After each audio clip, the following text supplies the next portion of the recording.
வணக்கம். இது தமிழ்லங்கா செய்திகள். முதலில் தலைப்புச் செய்திகள்.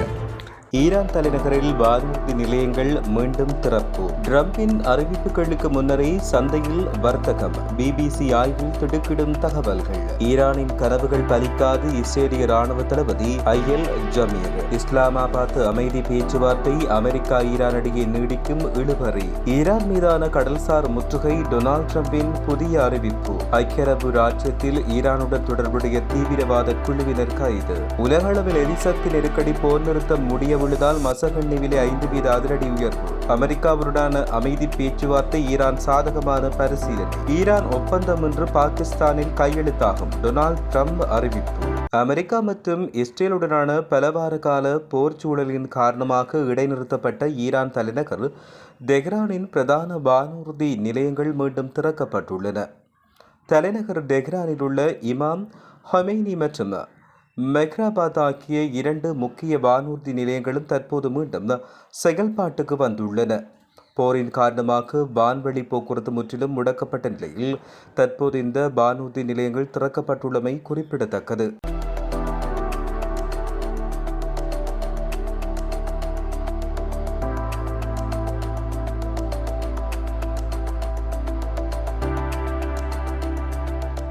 அமெரிக்க ஜனாதிபதி டொனால்ட் ட்ரம்பின் முக்கிய அறிவிப்புகளுக்கு முன்னதாக நிதி சந்தைகளில் இடம்பெற்று வருகின்ற சந்தேகத்துக்குரிய வர்த்தக நடவடிக்கைகள் குறித்து பிபிசி ஆய்வுகளை வெளியிட்டுள்ளது.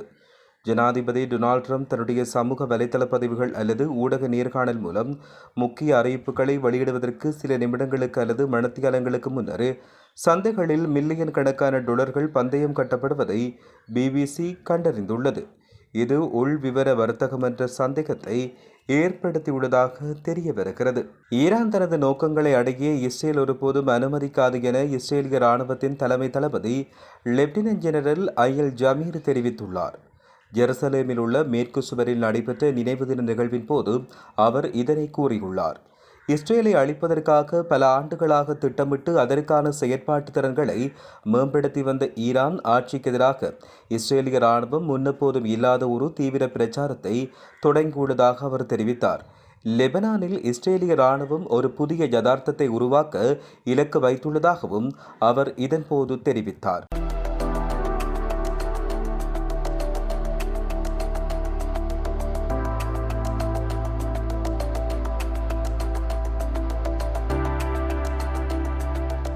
பாகிஸ்தானின் இஸ்லாமாபாத் நகரில் நடைபெறவுள்ள அடுத்த சுற்று அமைதி பேச்சுவார்த்தையில் அமெரிக்காவும் ஈரானும் பங்கேற்குமா என்பது இன்னும் கேள்விக்குறியாக உள்ளதாக கூறப்படுகிறது. அமெரிக்க ஜனாதிபதி டொனால்ட் ட்ரம்ப் தன்னுடைய ட்ரூத் சோஷியல் தளத்தில் ஈரானுடனான ஒப்பந்தம் மிக விரைவாக எட்டப்படும் என்றும் அது முந்தைய ஒப்பந்தங்களை விட மிகச்சிறந்ததாக இருக்கும் என்றும் பதிவிட்டுள்ளார். மேலும் ஈரானிய துறைமுகங்கள் மீதான அமெரிக்காவின் கடற்படை முற்றுகை அந்த நாட்டை முற்றிலும் அழித்து வருவதாகவும் ஒப்பந்தம் எட்டப்படும் வரை இந்த முற்றுகை நீக்கப்படாதென்றும் அவர் தெரிவித்துள்ளார். ஈரானுடன் ஒரு முறையான ஒப்பந்தம் எட்டப்படும் வரை அந்த நாட்டின் துறைமுகங்கள் மீதான கடல்சார் முற்றுகை நீக்கப்படாது என்று அமெரிக்க ஜனாதிபதி டொனால்ட் ட்ரம்ப் திட்டவட்டமாக அறிவித்தார். இதுகுறித்து தன்னுடைய ட்ரூத் சோஷியல் தளத்தில் அவர் வெளியிட்ட பதிவுகளில் இந்த முற்றுகை ஈரானை பொருளாதார ரீதியாக பெரிதும் பாதித்து வருவதாக குறிப்பிட்டார். மேலும் தெரிவிக்கையில் ஈரானுடன் ஒரு இறுதி ஒப்பந்தம் ஏற்படும் வரை முற்றுகை முழுமையாக அமலில் இருக்கும் என்றும் தெரிவித்தார். இந்த முற்றுகையினால் ஈரான் ஒரு நாளைக்கு 500 மில்லியன் டாலர்களை இழந்து வருவதாகவும் இது குறுகிய காலத்துக்கு கூட தாங்கிக் கொள்ள முடியாத ஒரு தொகை என்றும் அவர் இதன்போது வாதிட்டுள்ளார்.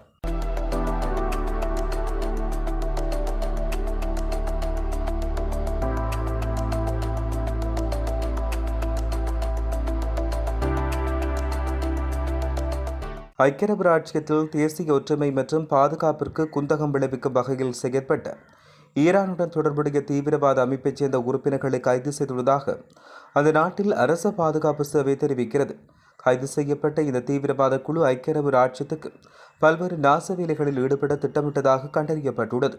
குறிப்பாக நாட்டில் ஸ்திரத்தன்மையை சீர்குலைப்பதையும் தேசிய ஒருமைப்பாட்டை சிதைப்பதையும் நோக்கமாக கொண்டு இவர்கள் செயற்பட்டு வந்துள்ளதாகவும் தெரிய வருகிறது. ஈரான் மற்றும் அமெரிக்கா இடையிலான தற்காலிக போர் நிறுத்த ஒப்பந்தம் எதிர்வரும் புதன்கிழமையுடன் காலாவதியாக உள்ள நிலையில் உலக சந்தையில் மசகு எண்ணெய் விலை 5% அதிகரித்துள்ளது.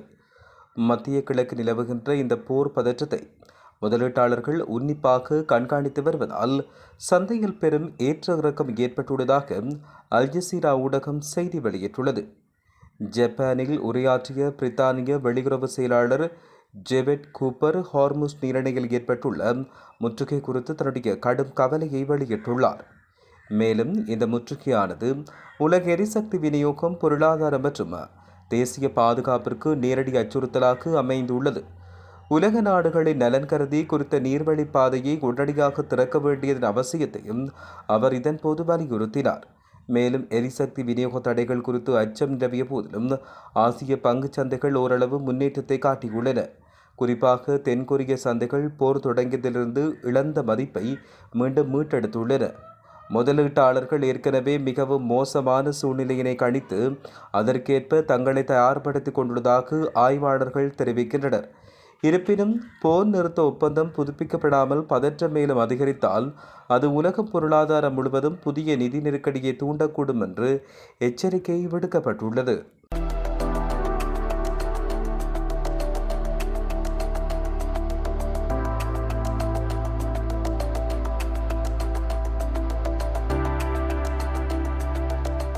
பாகிஸ்தானில் நடைபெறவுள்ள அமெரிக்காவுடனான அமைதி பேச்சுவார்த்தையில் பங்கேற்பது குறித்து ஈரான் சாதகமாக பரிசீலித்து வருவதாக ஈரானின் சிரேஷ்ட அதிகாரி ஒருவர் ராய்ட்டர்ஸ் செய்தி சேவைக்கு தெரிவித்தார்.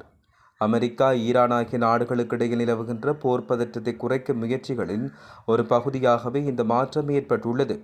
குறிப்பாக ஈரான் துறைமுகங்கள் மீது அமெரிக்கா விதித்த கடல்வழி முற்றுகையை முடிவுக்கு கொண்டு வருவதற்கான நகர்வுகள் இந்த சாதகமான சூழலுக்கு முக்கிய காரணிகளாக பார்க்கப்படுகின்றன.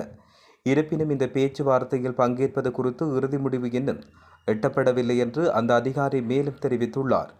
முன்னதாக அமெரிக்காவின் அச்சுறுத்தல்களின் காரணமாக பேச்சுவார்த்தையை புறக்கணிக்கப் போவதாக ஈரான் தெரிவித்த நிலையில் தற்பொழுது அந்த நிலைப்பாட்டில் தளர்வு ஏற்பட்டுள்ளமையும் குறிப்பிடத்தக்கது.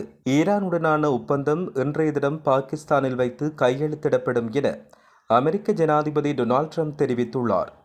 பாக்ஸ் நியூஸ் ஊடகத்திற்கு வழங்கிய நேர்காணல் ஒன்றின் பொழுதே அவர் இந்த முக்கிய தகவலை வெளியிட்டுள்ளார்.